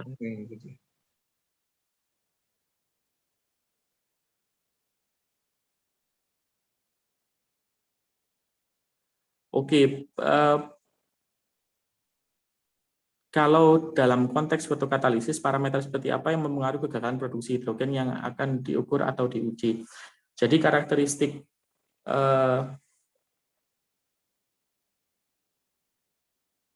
atau efisiensi performansi sistem yang berbasis fotokatalis untuk produksi hidrogen biasanya dinyatakan dalam satuan turnover number dan turnover frekuensi. Dua itu Pak, yang biasanya digunakan untuk menilai apakah sistem itu efisien atau tidak dalam memproduksi hidrogen. Kalau kegagalan produksi, saya kira sederhananya kalau misalkan terdapat hidrogen, ya maka proses reduksi air berhasil, kalau tidak ya tidak ada. Tapi kalau parameter ya biasanya dilihat dari komponen-komponennya Pak. Kalau misalkan fotokatalisis di sel fotoelektrokimia ini, bisa jadi katalisnya tidak stabil dalam medium air, itu bisa. Jadi terus kemudian ya sensitasinya tidak stabil dalam air. Ya. Baik, pertanyaan nomor 2, seperti apa dengan penanganan limbah dari hidrogen yang telah digunakan atau dari proyek pengujian? Ini apakah ada limbahnya dan bagaimana cara penanganannya? Kalau sejauh ini dari hidrogen, kalau dari reaksinya, kalau hidrogen setelah digunakan akan jadi H2O Pak. Jadi ya di situ limbahnya berupa air. Jadi ya tidak ada Iya. Ya, tidak. Oke. Yang lain. Nomor 3. Dalam ilmu teknik fisika, ketersinggungan keterkaitan apa dalam pembahasan dari hidrogen? Maaf, banyak arahnya ke kimia. Nih, ada yang protes. Ya, kalau material memang banyak kimianya, Pak. Kebetulan saya memang di bidang kimia fisik, jadinya ya. Kalau dari tanyanya apa tadi ya, Pak? Dalam ilmu teknik fisika, Ya, ketersinggungan. ini ada ketersinggungan keterkaitan apa ini dalam pembahasan hidrogen ini? Ini fisikanya di mana? Mungkin begitu ini pertanyaannya. Ya, fisika. Kalau di teknik fisika ITS kan ada, ya mungkin di ITB juga ada bidang ilmu atau bidang peminatan material. Jadi di material tentu tidak lepas dari ya unsur-unsur kimia yang sudah kita pelajari sejak ya SMP, SMA dan kuliah. Jadi ketersinggungannya seperti apa ya? Memang material itu salah satu cabang dari keilmuan teknik fisika. Ya, jadi di situ Pak. Ketersinggungan di mana? Memang bagian dari teknik fisika salah satunya adalah material. Baik. Nomor 4, hidrogen banyak diasumsikan bahan yang mudah sekali meledak atau terbakar. Bagaimana pendekatan ke staf pengolah laboratorium dan apakah di masa depan hidrogen bisa juga didorong menjadi salah satu energi terbarukan yang dapat dimanfaatkan ke masyarakat? Terima kasih. Hidrogen banyak diasumsikan.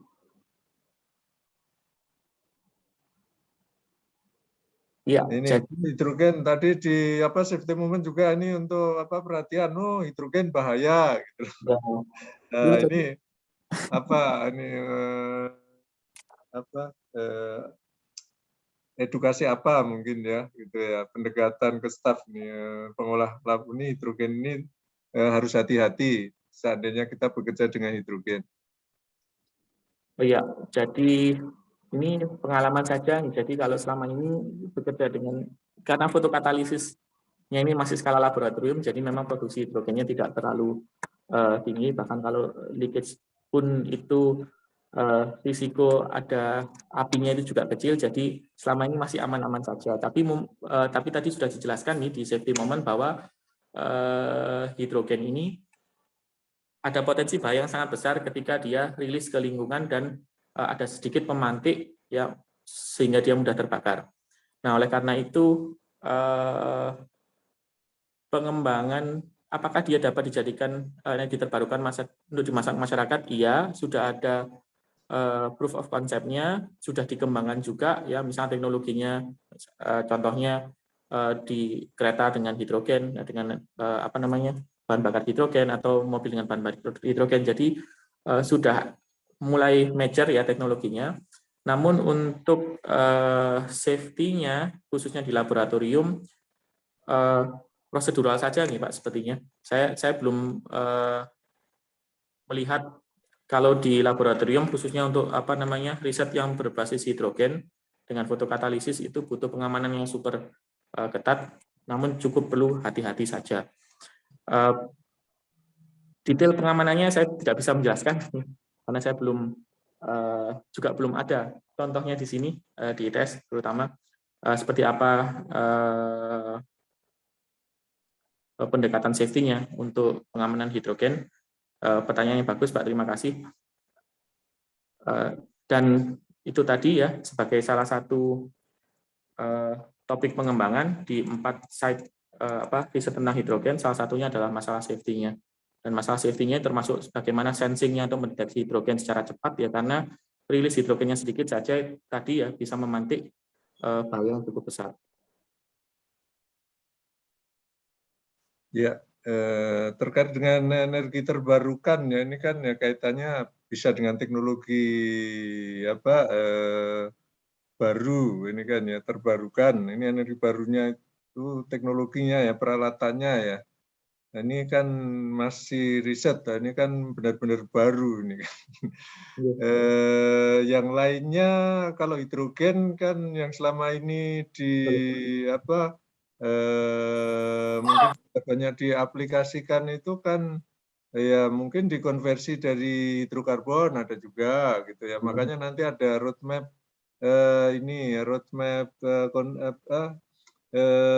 perubahan bahan bakar ya. Saya belum lama ini ketemu sama Mitsubishi, mereka cerita gas turbinnya itu bahan bakarnya hidrogen 100% itu. Nah, tadi saya lihat di bagian terakhir juga ada pertanyaan ya di chatbox ini, apakah hidrogen dapat dipakai sebagai pengganti alternatif bahan bakar fosil ya?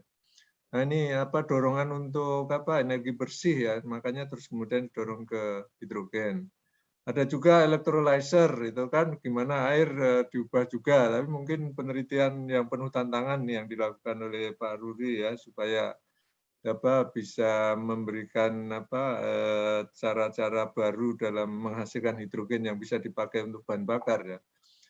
Sebelumnya saya juga menggunakan hidrogen untuk fuel cell ya. Fuel cell seperti baterai gitu ya. Sebelum baterai ini sekarang kan baterai ini fuel cell saya masukkan di kotak dulu ini kan. Saya punya fuel cell 1 kW 5 kW itu pasti menggunakan hidrogen, itu juga harus sangat hati-hati di lab, nggak sembarangan ininya ya, tabung dan piping segala macam ini harus sangat ekstra hati-hati karena ya mudah terbakar tadi dan meledak gitu kan ya. Ini keselamatan kerja di lab apalagi di industri yang skala besar gitu. Jadi orang menggunakan hidrogen sudah banyak sekali dan memang ke depan ya itu sebagai apa alternatif energi bersih, kemudian juga konversi dari apa energi bahan bakar fosil ke hidrogen sehingga pengolahan berikutnya itu tidak menghasilkan polusi yang berlebihan ya. Itu dorongannya ke sana sehingga pembangkit-pembangkit yang mungkin apa contohnya tadi ya pakai gas ya turbin gas yang semula pakai natural gas kemudian nantinya bisa jadi konversi ke ini apa ya hidrogen itu. Kalau yang apa PLTU batubara sekarang lagi tren apa itu co-firing dengan biomass itu ya. Jadi dicampur biomass supaya lebih dampak ke lingkungannya lebih rendah. Itu nambah sedikit aja. Berikutnya pertanyaan dari Pak Ferry ya. Ini ada 2 pertanyaan. Yang pertama, bagaimana penyimpanan hidrogen yang paling ekonomis dan paling aman?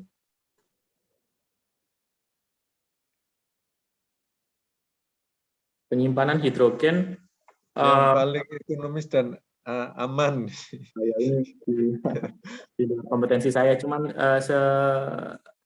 pernah menyimak begitu ya, kalau tergantung kapasitasnya berapa, tapi composite tank itu sebetulnya cukup. Dan yang sekarang ini marak dikembangkan adalah ini berbasis metal hidrida penyimpanan hidrogennya. Ya betul itu Pak Rudi. Jadi yang kan ini gas, ada juga yang kompres gas, tapi kompres masih terbatas. Akhirnya ya harus dengan cara metal hidrid tadi yang bisa menyerap hidrogen dan kemudian melepaskan lagi waktu akan digunakan, ini yang mungkin lebih efisien ya aman juga gitu kan, tidak bermain-main di tekanan yang seperti kompres hidrogen ya gitu ya. Itu. Yang pertanyaan nomor 2 nih, pada saat ini ya pembuatan hidrogen yang paling banyak dibuat di dunia memakai cara dan bahan baku apa ya Pak? Terima kasih. Kalau ingin menjawab sebentar, jawab dulu ya Pak Edi, mungkin Pak Edi nanti bisa ya silakan menambahkan. Kalau dari konsorsium, misalkan konsorsium yang ada di Jerman yang saya ikuti, itu masih pakai electrolyzer. Jadi apa produksinya masih pakai electrolyzer. Cuman memang untuk skala riset beberapa diarahkan ke hidrogen hijau ya. Atau hidrogen biru, jadi menggunakan proses konversi energi surya. Jadi kalau misalkan menggunakan electrolyzer kan masih butuh listrik juga, dan listriknya kemungkinan juga dari fosil lagi. Jadi tidak benar-benar bersih. Tapi selama ini setahu saya kebanyakan hidrogennya diproduksi dengan menggunakan elektrolisis. Baik, berikutnya ini ada komentar ya dari Pak Gunawan Siregar ini. Apakah mau disampaikan secara langsung nih Pak Gunawan? Silakan Pak.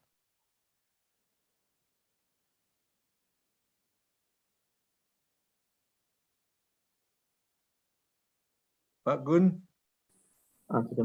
Ya Pak Edi, Gunawan Pak. Ya, silakan Pak.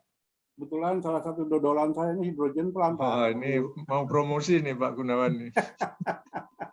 Dulu Ya, Pak. silakan. Silakan. Iya, kalau saya kira mungkin kalau dari segi volume mungkin masih pakai steam ya, steam reforming. Contohnya itu kami produksi hidrogen plant untuk salah satu, tapi dua lah ada di Indonesia ini terpasang. Itu salah satu unit pasangan di Jawa Barat itu volumenya 88 normal 88.000 normal meter kubik per jam, Pak. Per satu tren. Per satu tren. Wah, Ya, ini banyak jadi kalau hidrogen ada yang di ya, kaliin ini, 2 ya. 160.000 meter kubik per jam, bisa Ya, dibayangin banyak volumenya, ya. Pak. Ya. Oh. Nah, itu pakai Ini hidrogennya dipakai untuk apa nih, Pak? untuk proses, Pak. Oh, proses ya. Oke, ini banyak Iya. proses ini ya. Di pabrik pupuk barangkali ya. Pupuk dan kilang minyak. Oh, kilang minyak juga pakai hidrogen ya. Iya, Pak, di Balongan dipasang, Pak. Oh ya ya ya. Wah, ini Pak Gunawan nih jualannya ke pabrik pupuk sama kilang. Iya, sekian itu aja kayaknya, Pak, kalau dari segi volume itu ya. Ya ya, baik Kita baik. punya unit Oke. sendiri, bukan promosi. Kita punya pasang di unit sudah ada 100 unit, Pak, di dunia ini. Oh ya, oke. Iya. Dan dengan ukuran terbesar itu 150.000 meter kubik per jam. Itu unit yang Ya. terbesar. Ya. Ya, Pak. Makasih, Pak.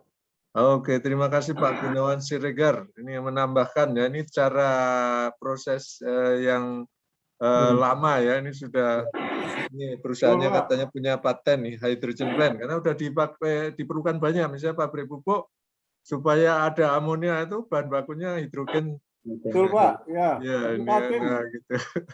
Altim juga pakai punya Nitrogen kita. ya, nitrogen ditambah hidrogen jadi amonia terus kemudian jadi Betul, Pak. urea gitu lah. Kira-kira seperti itu. Kalau yang Di pabrik amonianya itu, di pabrik amonianya pakai Ya. hidrogen plant kami Ya. ya. Ya, betul itu. Oke. Jadi sebenarnya bukan hal yang asing ya, terutama yang di pupuk sama kilang tadi ada hydrogen plant. Nah ini yang mungkin secara paralel dengan yang diteliti Pak Ruri, teknologi baru untuk energi baru terbarukan ya. Kalau yang ini teknologi proses lama untuk menghasilkan hidrogen yang sangat banyak dari Natural gas. hidrokarbon ya, dari Natural gas, hidrokarbon. Pak. Natural gas. Natural gas, ya, oke. Ya, ini salah Seperti gas satunya. alam. Ya, natural gas menjadi hidrogen. Dan itu juga tadi ya, seperti konversi bahan bakar, nanti seperti gas turbin menjadi bahan bakar hidrogen, berarti ada pabriknya ini Pak Gunawan laku lagi itu nanti menghasilkan hidrogen dari natural gas. Silakan, Pak, silakan. Itu didesain dari Italia. Ya. Baik, apakah ada pertanyaan yang lain lagi ini ya? Silakan bisa disampaikan secara langsung. Sambil nunggu yang lain, ya saya ingin nambah ini ya, bertanya ke Pak Ruri. Nah ini sesudah pulang dari Jerman, terus kemudian di lab, bagaimana melanjutkan penelitian tentang produksi hidrogen ini di ITS, Pak? Gimana ini ceritanya ini, Pak? Ya, selama ini masih pakai pendekatan fotoelektrokimia saja, Pak. Jadi dihitung ekuivalen Faraday current-nya ke mol hidrogennya ya, karena ya saat ini masih terbatas setup-nya. Jadi untuk menghitung atau mengukur hidrogennya secara in situ, jadi dari proses fotokatalisis selnya bisa dibuat, kemudian untuk mengukur hidrogennya itu yang kami belum ada setup-nya sampai saat ini. Tapi kalau pengembangan materialnya itu masih jalan, Pak. Kebetulan kami gunakan ya semikonduktor tipe metal oxide, kemudian dengan metal sulfida. Itu yang kami kerjakan saat ini. Berarti nyambung terus ini ya, program risetnya ini dari Jerman ke Surabaya ini bukan ganti haluan tapi melanjutkan riset di Jerman ya. Ya, sedikit-sedikit Pak. Ada juga yang lain-lain juga dikerjakan. Oke, ya, dimaklumi, tenang-tenang saja. Di Indonesia kan dokter itu katanya harus bisa segala macam katanya. Ini Oke, ada oke, oke. ke saya Pak, direct message. Saya baru cek ini dari Pak Ajat Sudrajat. Ya, silakan. Bagaimana sifat hidrogen berbasis fotokatalitik dengan hidrogen berbasis air? Ya, sama saja Pak. Ya, jadi sifat hidrogennya ya sama, hidrogen pasti tetap sama-sama hidrogen. Mungkin yang berbeda adalah satu berbasis fotokatalitik, satu berbasis air. Ya. Kalau fotokatalitik ya jadi sumber protonnya itu yang digunakan untuk direduksi menjadi hidrogen adalah air. Atau bisa juga yang lainnya Pak, misalkan etanol, bisa gliserol juga bisa. Itu pertanyaan pertama dari Pak Sudrajat. Kemudian yang kedua, metode fotokatalitik apakah juga memerlukan elektroda split dalam proses macam-macam Pak. Ada yang modelnya kemudian di setir begitu saja untuk sumber protonnya, ada juga yang dideposisikan ke plat. Jadi bisa bentuknya plat, elektroda, bisa juga bentuknya katalisnya dalam bentuk serbuk. Kemudian yang ketiga, pertanyaannya adalah berapa temperatur kerja pada proses fotokatalitik hingga diperoleh hidrogen dengan kualitas baik. Ini saya lupa tentunya. Kalau di proses kami biasanya dalam suhu kamar sudah cukup Pak untuk produksi hidrogen karena memang tidak ada temperatur dependensi dalam proses reaksinya, cuman tidak terlalu signifikan. Jadi suhu kamar saja sudah cukup untuk produksi hidrogen. Nah tentu temperatur nanti juga akan mengaruhi kelarutan hidrogen di dalam mediumnya. Cuman nanti itu akan tergantung pada sumber proton yang digunakan. Kira-kira itu jawaban dari saya. Untuk Pak Ajat. Oh ya, ini Pak Ajat Sudrajat juga ini pengembang, punya paten. Nah ini ya, menghasilkan hidrogen yang dipakai untuk kendaraan listrik nih. Barangkali bisa berkomentar langsung nih Pak Ajat Sudrajat. Silakan Pak.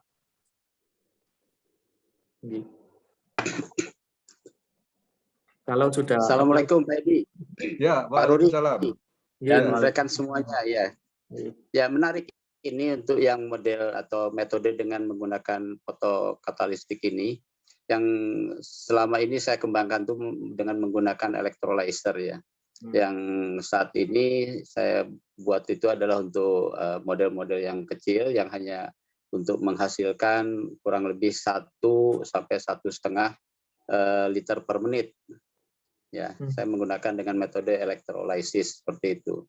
Dan yang sedang saya kembangkan lagi adalah metode elektrolisis ini, saya akan membuat sebuah alat yang bisa digunakan untuk tune up kendaraan, sehingga bengkel-bengkel hanya membutuhkan alat ini dengan 1 orang teknisi, misalkan ke depannya seperti itu. Nah, bagaimana dengan menggunakan fotoelektrolisis? Apakah ini memberikan satu keunggulan lebih dari proses elektrolisis atau memberikan juga satu kemudahan barangkali dan keamanan yang sangat tinggi daripada yang sudah ada misalkan seperti itu. Nah, itu aja barangkali Pak Rudi. Terima kasih. Pak Ajat Sudrajat ini dosen Teknik Fisika Universitas Nasional nih Pak Rudi. Oh, nggih. Pak, salam kenal Pak Ajat. Ya, di UNAS kalau sama banyak rekan-rekan di ITS. Pak Ucu apa masih di UNAS nih Pak? Saya dulu pernah ketemu. Masih, ya, Pak Ucu. Sekarang dia rektor untuk cyber. Kalau tadi terkait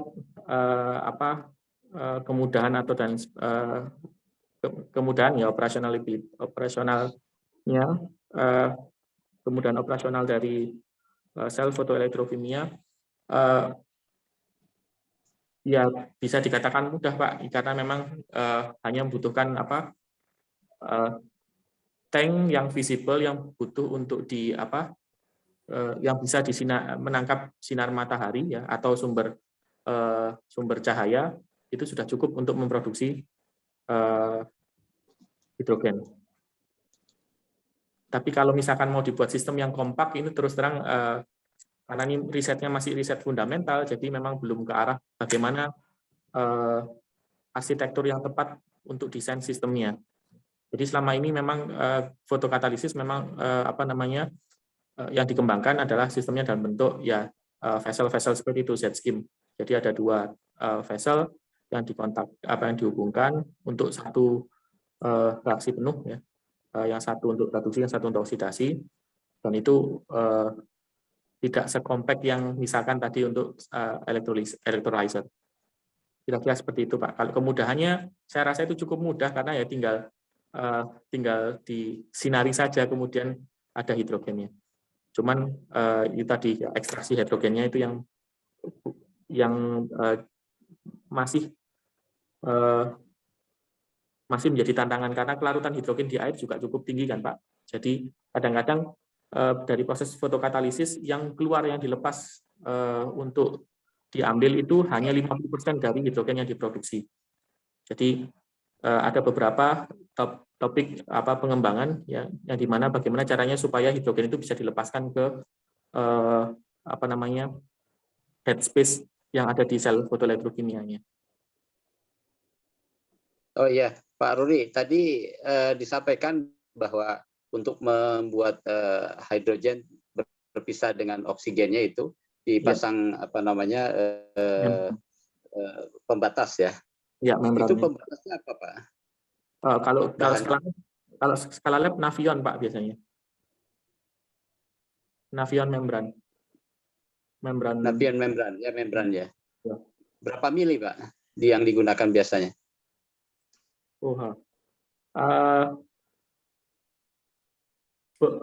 Enggak sampai 1 mili, Pak, biasanya. Ada yang beberapa ratus mikro saja tebalnya.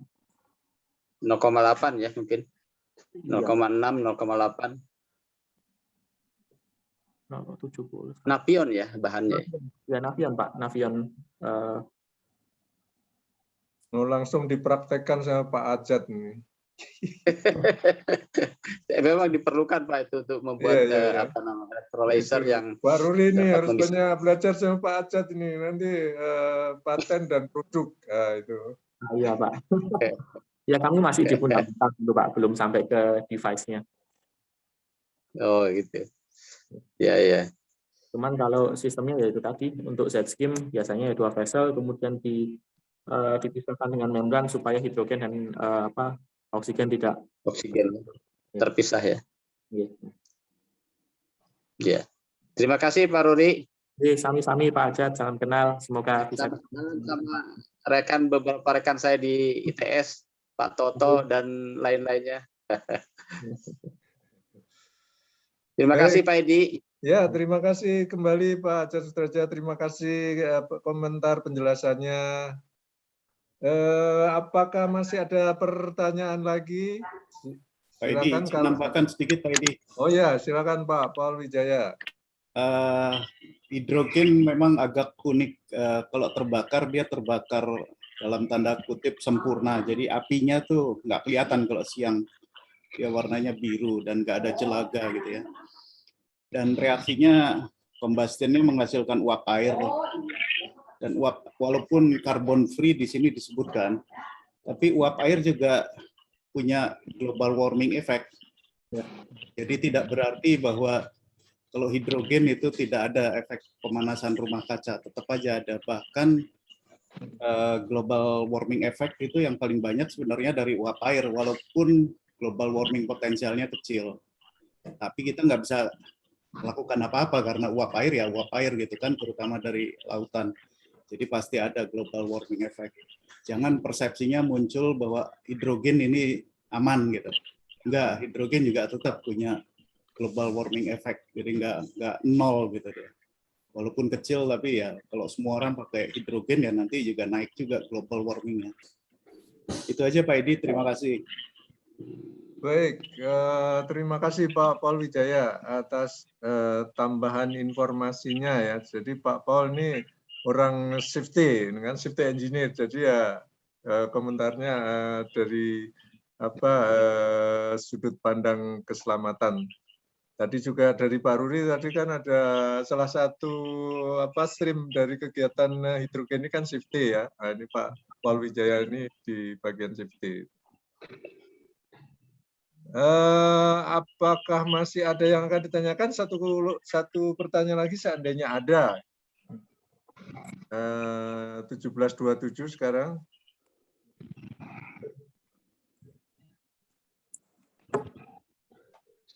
Baik, kalau tidak ada, kita akhiri acara sore hari ini. Ya, mohon maaf saya nggak bisa menyalakan video saya ini.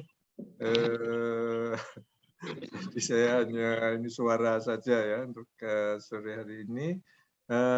Sekali lagi saya atas nama Badan Kejuruan Teknik Fisika BI mengucapkan terima kasih yang sebesar-besarnya untuk Pak Ruri Agung Wahyono, Teknik Fisika ITS yang sudah menyampaikan masalah produksi hidrogen yang sangat strategis ya untuk energi masa depan ya. Terima kasih Pak Paul Wijaya yang sudah menyampaikan sistem momen sore hari ini, dan terima kasih Ibu-ibu dan Bapak-bapak sekalian yang sudah bergabung pada acara sore hari ini. Kita lanjutkan acara kita besok sore ya. Besok sore dari energi kita pindah pindah channel ke telekomunikasi. Telekomunikasi generasi baru. Silahkan yang tertarik untuk bergabung besok sore. Mohon maaf kalau ada hal yang kurang berkenan. Salam sehat-sehat selalu dimanapun berada, tetap disiplin protokol kesehatan ya, supaya kita dijauhkan dari pandemi COVID-19, dan mudah-mudahan kita segera masuki endemi dan kita bisa melakukan kegiatan yang lebih bebas ya, seperti dulu lagi ya. Ini sekarang masih banyak protokol yang harus kita ikuti. Terima kasih, selamat sore. Wassalamualaikum warahmatullahi wabarakatuh. Waalaikumsalam warahmatullahi wabarakatuh. Terima kasih Pak Edi. Ya, terima kasih Pak Edi.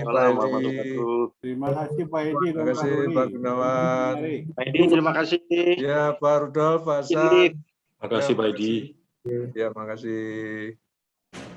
Assalamualaikum. Waalaikumsalam. Makasih Pak Edi. Makasih Ya. Pak Edi. Makasih Pak Wahidin Wahab. Sehat-sehat selalu Pak. Ya, alhamdulillah. Sampai besok Pak ya. Ya Pak, makasih. Izin kita tutup sampai di sini. Ya.